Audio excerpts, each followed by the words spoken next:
नाशिकच्या भूमीमध्ये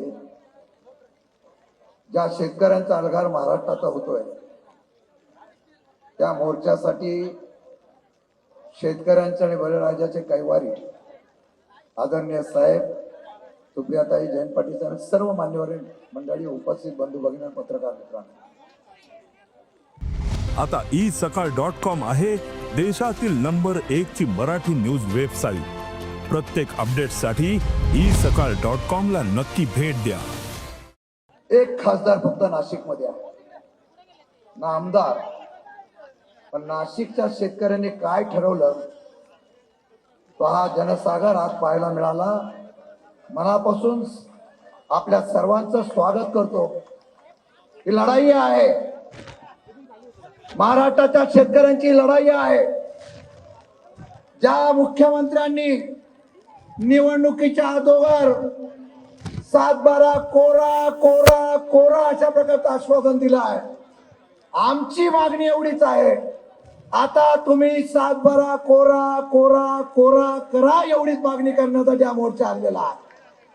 आणि त्याचबरोबर योग्य वेळी आम्ही कर्जमाफी करू म्हणून सांगताय। महाराष्ट्रामध्ये मे महिन्यापासून पाऊस प्रचंड पडतोय। आजही जालना, परभणी आणि लातूर वगैरे परिसरामध्ये महापूर आलेला आहे। खरीप गेला, रब्बी गेला, शेतकरी या ठिकाणी हवालदिल झालेला आहे। या शेतकऱ्यांच्या संदर्भामध्ये सरकारला बघायला वेळ नाही। माझी विनंती आहे, हा मोर्चा आहे, ही सुरुवात आहे। पत्रकारांना सांगू इच्छितो, या कांद्याने भले भल्यांची सरकार पाडलेली आहे। शेतकऱ्यांचा तळतळाट आहे काय आहे?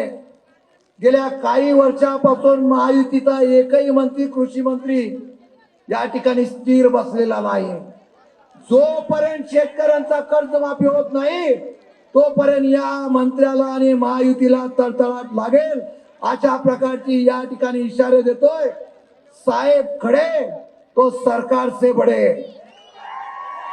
मी एकच सांगतो, साहेबांना विनंती करेल, साहेब महाराष्ट्राच्या कानाकोपऱ्यातून शेतकरी आलेला आहे, एकच विनंती, एका ठिकाणी फक्त तुम्ही खुर्ची टाकून बसा, अख्खा महाराष्ट्र शेतकऱ्यांच्या मध्ये अलगार करेल आणि एक इतिहास घडवेल।